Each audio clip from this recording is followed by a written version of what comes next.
The Greenland catastrophe.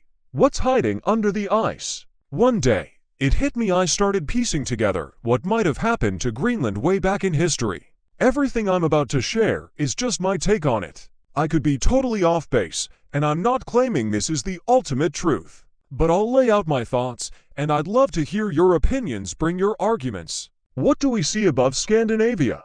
Let's start with the famous Mercator map. You know, the one from the 16th century?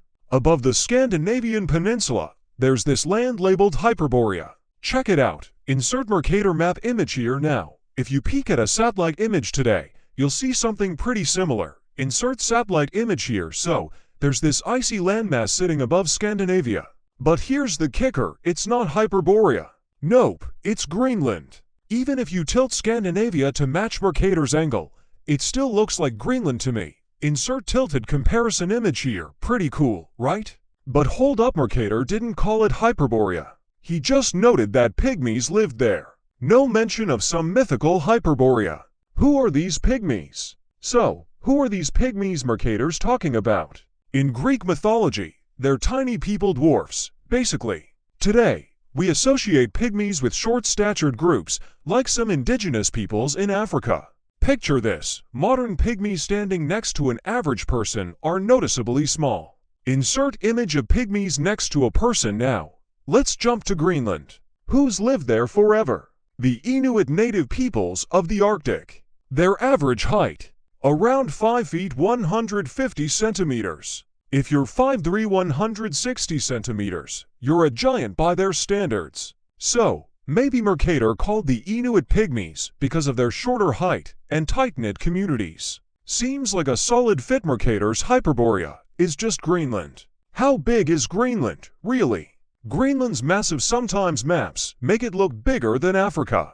But that's just a distortion from polar map projections. Here's its real size. Insert Greenland size comparison image. It matches up nicely with the landmass on Mercator's map.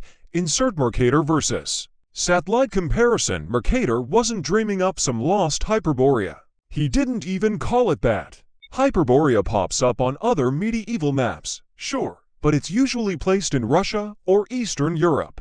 I've written about that before. Link at the bottom if you're curious. Here's Mercator's Eastern Hemisphere. Insert Eastern Hemisphere map, and here's the same area from space. Insert satellite, Eastern Hemisphere.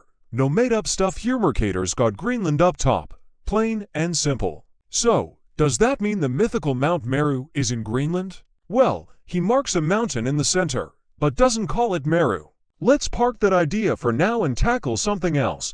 Why Mercator make Greenland the northernmost point on Earth? Why's Greenland the top of the world? We all know the North Pole's the northernmost spot, right? It's where Earth's axis meets the surface, smack in the Arctic Ocean.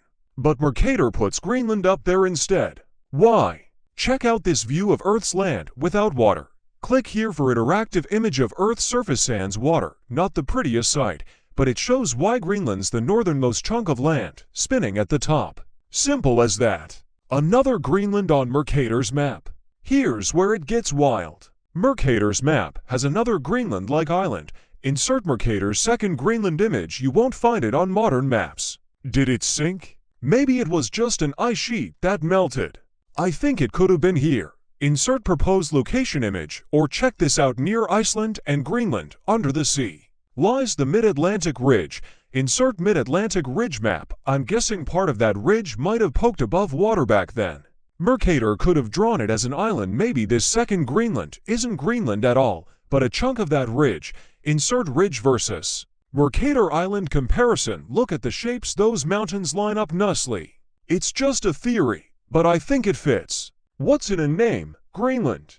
Greenland's name translates to Greenland in English. Mercator, being Flemish, wrote it as Groenland, French for the same. So, Greenland. But is it the Greenland? On his map, there's a green island below a giant ice sheet. The icy part painted white covers what we call Greenland today. Even Iceland's under ice on his map. Ice sheets across the North. Mercator paints northern North America white, too covered in ice. Insert North America ice map. Same with parts of Europe. Let's hit Wikipedia for some facts.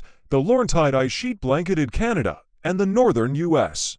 Ice ages have cycled for 2.58 million years, with the last big freeze hitting 95,000 to 20,000 years ago. In Northern Europe, a cold snap started 110,000 years ago and ended about 11,700 years back. Here's how that ice looked. Insert ice sheet map now. Flip it sideways. Insert rotated ice map versus Mercator. See the resemblance to Mercator's Greenland? Another puzzle piece clicks. The left side of Hyperborea, a cosmic crash. On Mercator's map, the left side of this so-called Hyperborea has two big islands. Today, west of Greenland, there's a shattered archipelago, almost like fragments. Insert archipelago image. My wild guess. Something huge slammed into Earth from space.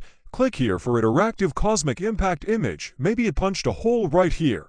Insert Baffin Hollow image. The Baffin Hollow's about 8,200 feet to 1,500 meters deep. But I couldn't dig up its origin. My hunch.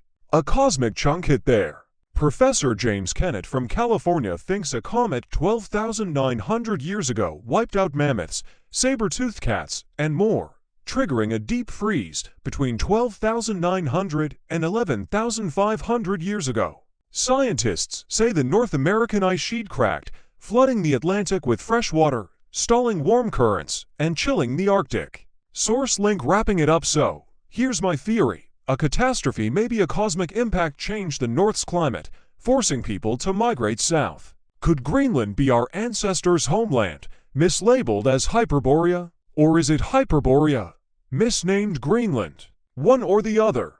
The dates scientists throw out don't quite match Mercator's map, though there's more to unpack here. Stay tuned. What do you think?